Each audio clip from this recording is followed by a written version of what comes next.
Massachusetts to speak to Professor Noam Chomsky. Has there ever been an organization in history which has dedicated itself to destruction of the possibility of organized human life? That's actually what we're facing. On Contact with Chris Hedges. Noam Chomsky is probably America's greatest intellectual who has written on the Palestine-Israel conflict, the nature of the liberal class in a capitalist democracy, how imperialism works, as well as the reconfiguration of the American economy into an oligarchic system that makes war on the middle class. This is part one of our conversation with Professor Chomsky in his office at MIT. On Contact with Chris Hedges. So, Professor Chomsky, I wanted to ask you about the 10 principles that are laid out or have been organized in the book Requiem for the American Dream, which was based on the documentary that you did, the 10 principles of concentration of wealth and power. And the first one you talk about is reducing democracy. What do you mean by that? I should first comment that the construction of the 10 principles is really the contribution of the editors. It's their quite effective consolidation of hours and hours of interviews and discussions, which they organized in this form. Reducing democracy means the gradual marginalization of the population, the reduction of the role of the general population in decision-making in the public arena, which is an expected and a predictable consequence of the introduction of the transition to neoliberal principles in the 70s and onward. There's basically two general phases of post-war U.S.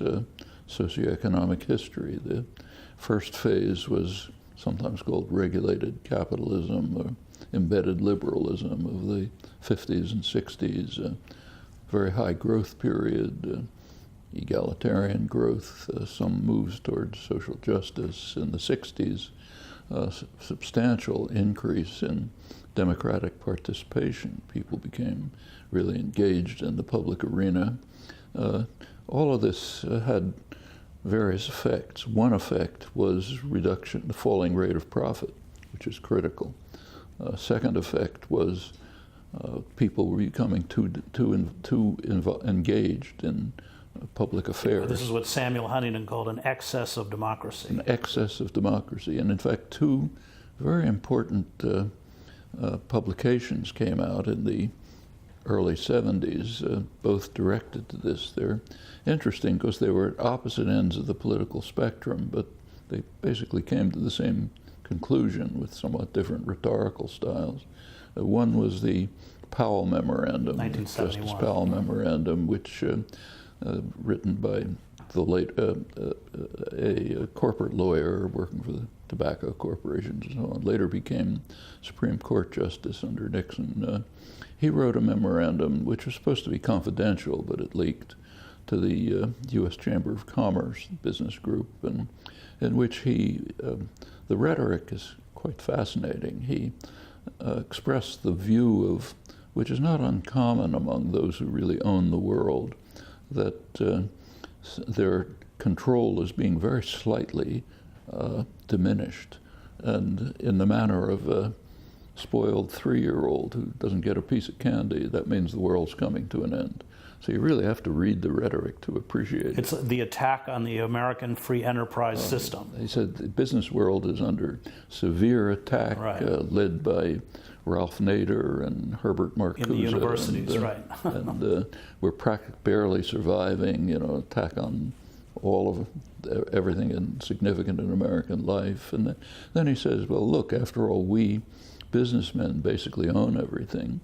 We are the trustees of the universities. We don't have to let these kids run wild and we can constrain the media. After all, we have the power. And he calls for mobilization of the business world to defend ourselves before. But became the blueprint, for this corporate money, the Heritage Foundation. Yeah, it had a big impact on the growth of right-wing think tanks, much of the ideology of the far right. So that's at the right end of the spectrum. Then you go to the other end of the spectrum, basically Carter administration liberalism. In fact, the people who staffed the Carter administration, Trilateral Commission, it's industrial democracies, Europe, Japan, the United States, basically liberal internationalists. And they have a publication called The Crisis of Democracy. And the crisis of democracy is there's too much democracy. In the 1960s, too many people who are usually passive and apathetic, the way people are supposed to be, started becoming engaged in the political arena, pressing for their demands and so on. What are sometimes called special interests, meaning young people, old people, farmers, workers, in other words, everybody, except the corporate sector, which is not mentioned. They're the national interest. But these special interests are putting too much pressure on the state. So we have to have more moderation in democracy. People have to return to being passive and apathetic. The American rapporteur, who you mentioned, Sam Huntington, with some nostalgia referred to the period when, as he put it, Truman was able to run the country with the cooperation of a few Wall Street lawyers and executives. And then there was no crisis of democracy. That's kind of the way. And they very effectively, of course, succeeded in rolling back. I want to go on to your next point about shaping ideology, but you talk about the difference between Madison and Aristotle, in that Aristotle, both of them understood that if there was inequality, in the same way that John Locke and Bentham and others did, that there would be tension between the rich and the poor. Madison calling for government to reduce democracy, Aristotle saying the solution, which you obviously support, is to reduce inequality. Yeah. Your second point, shaping the ideology, we mentioned the Powell memo, we mentioned the Trilateral Commission, but specifically they targeted various segments of the society, indoctrination of the young. You talk about the way they actually created architectural plans for colleges so that large demonstrations would not be possible, the use of student debt for debt peonage, the destruction of public institutions. Talk about that process to reconfigure the ideology into a form of neoliberalism. Actually, I don't want to suggest that the Trilateral Commission led to these developments. It was more or less an articulation of the liberal elite consensus on these issues. And for that reason, it's quite interesting. So the phrase indoctrination of the young actually is their phrase, their consensus phrase. They said the institutions responsible for the indoctrination of the young are failing their duty. Well, that's an interesting way to describe educational institutions. It's kind of like the nostalgic comment on Truman being able to run the country with a few corporate lawyers and so on. But that's kind of the ideal. There should be indoctrination. Students should not be free to think. They don't put it this way, but what it means is they shouldn't be free to inquire, to think, to challenge, just the kind of things that in a decent educational system young people would be encouraged to do in the schools and universities. But it's dangerous because they're questioning too many eternal verities, including that there has to be elite domination and control.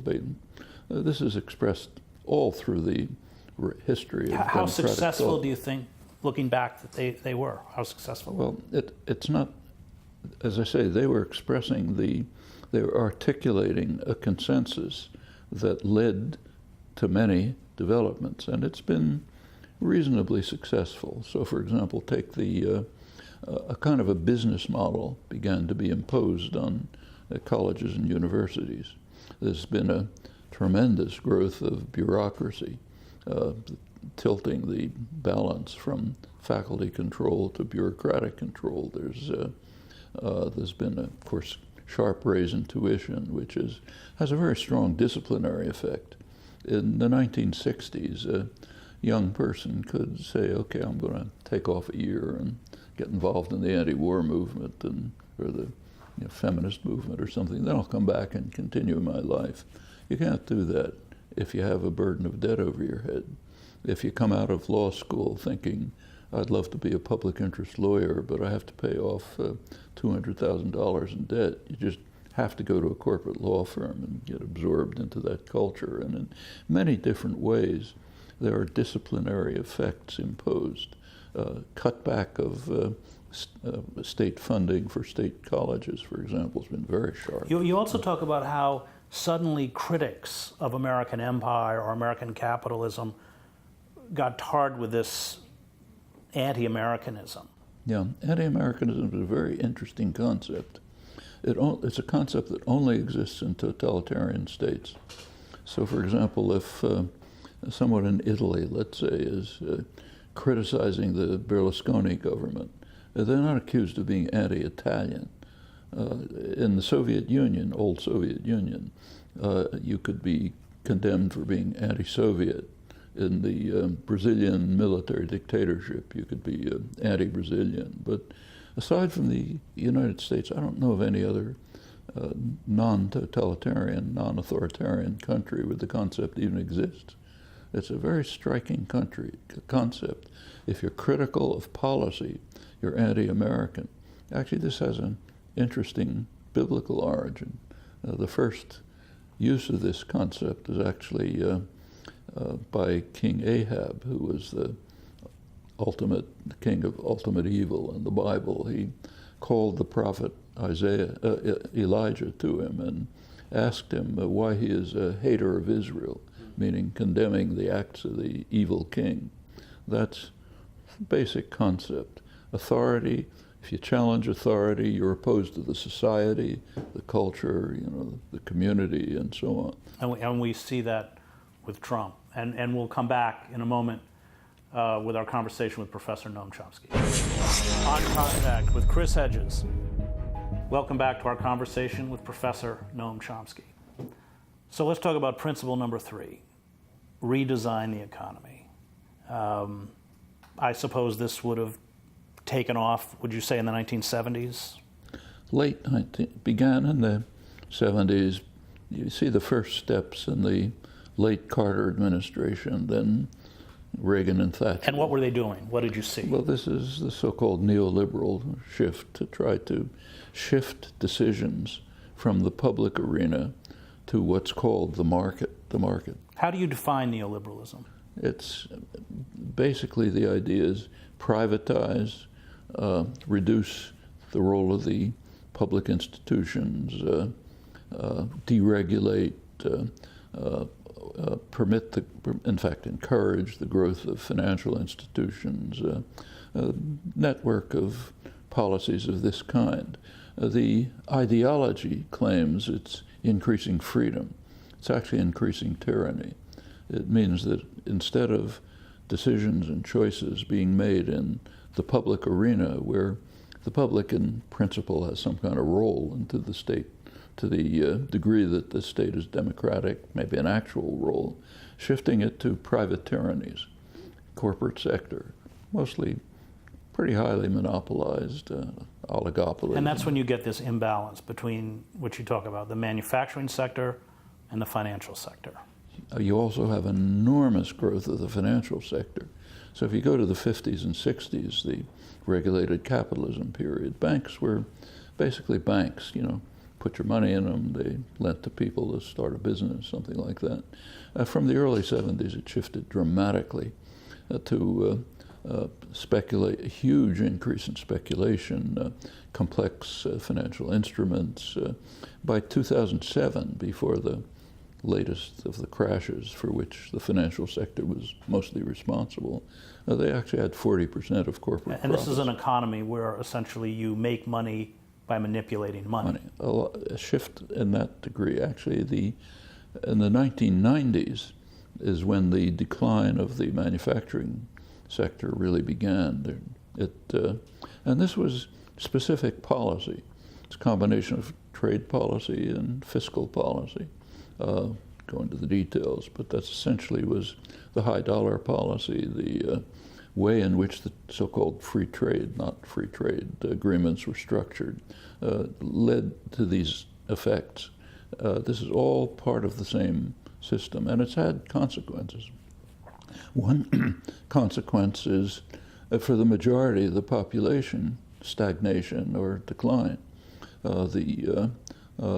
Take a look at real wages. Well, we should just talk, that you speak about this. These free trade agreements, in essence, pushed the plight of the American worker downward because they had to be competitive with sweatshop workers in China.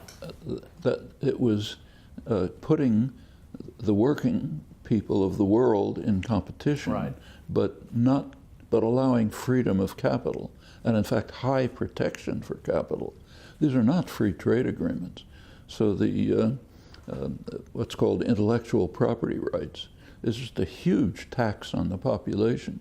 It's massive increase in the patent rights, which had never existed before. So it means that a Microsoft monopoly can't be challenged. Mega corporations have extraordinary rights, and the effect of this is it's like a extremely high tariff is what it amounts to. Well, you talk about how workers can't move, but capital can. Yeah, and that the whole capitalism itself, if you go back to Adam Smith, is based on the free circulation of labor. That's the foundation of a free trade. That's Adam Smith, but there's nothing like that. Quite the opposite. Let me ask about that. This created worker insecurity by design. Yes, and in fact, the phrase "growing worker insecurity" is Alan Greenspan's, the kind of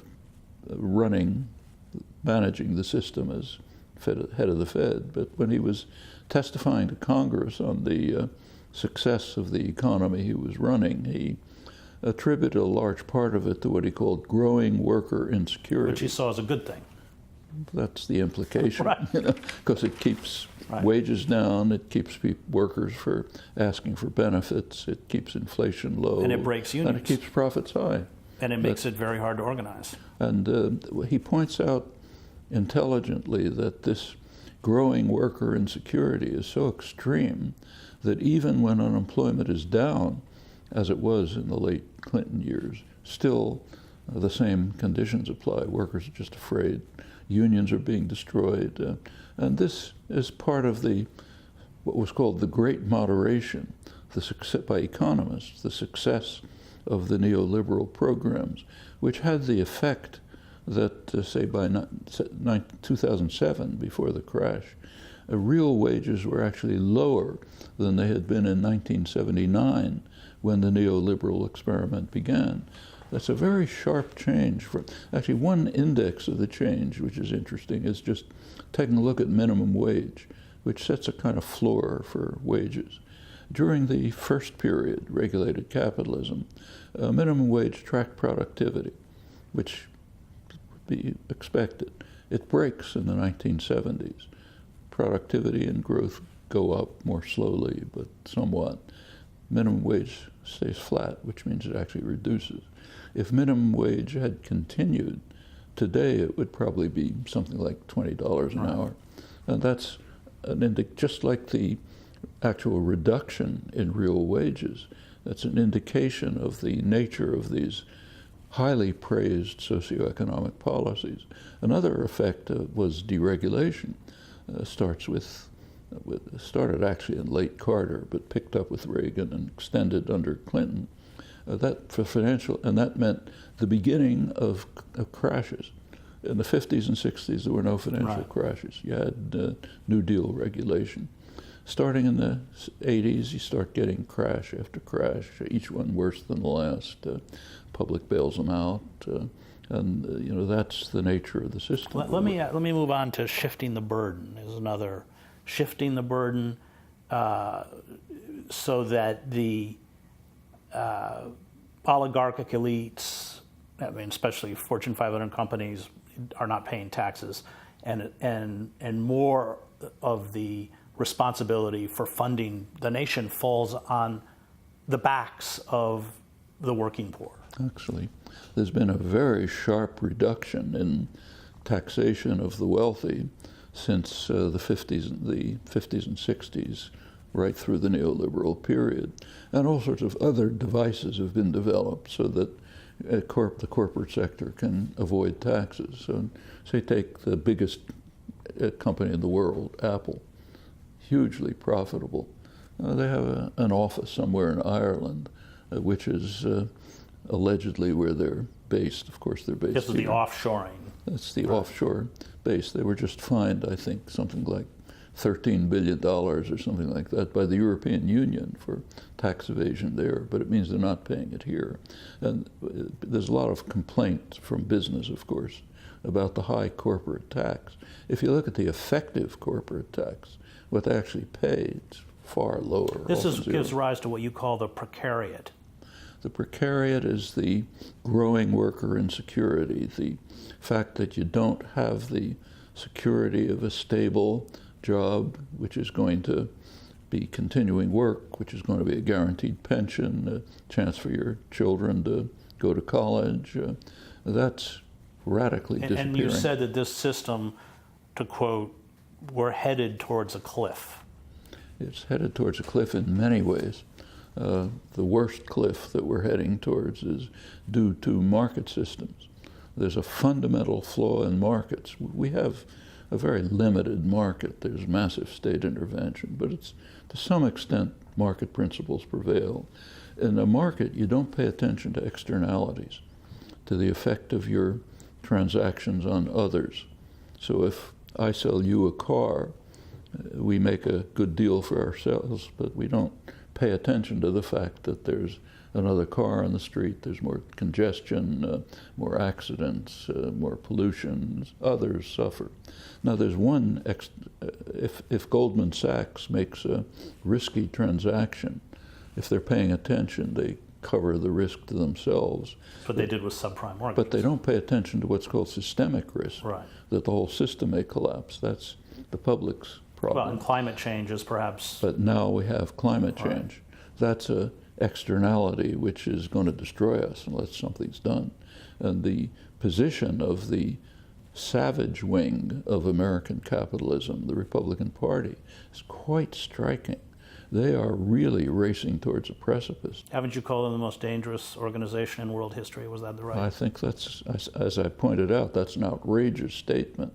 But the question is it true? Has there ever been an organization in history which has dedicated itself to destruction of the possibility of organized human life? That's actually what we're facing. And they're pretty remarkable. And the Trump administration has accelerated. They've accelerated it, but they're at the peak of a Republican Party shift. Take a look at the last primaries. Every single candidate in the Republican primary either flatly denied that climate change is happening, or else said maybe it is, but we don't have to do anything about it. 100% denialism. The Paris negotiations concluded in December 2015 were intended to reach a verifiable treaty. They couldn't and had to just keep to promises because the Republican Congress wouldn't permit it. By now, November 8th, last November 8th, the U.S. just basically pulled out. It's now isolated in the world, literally isolated, in racing toward the precipice while the rest of the world is trying to do something, not enough, but at least something to deal with the problem. Right, thanks. That was Professor Noam Chomsky. Thank you for watching. Join us next week for part 2 with our conversation with Professor Noam Chomsky. You can find us on rt.com/oncontact. Until next week.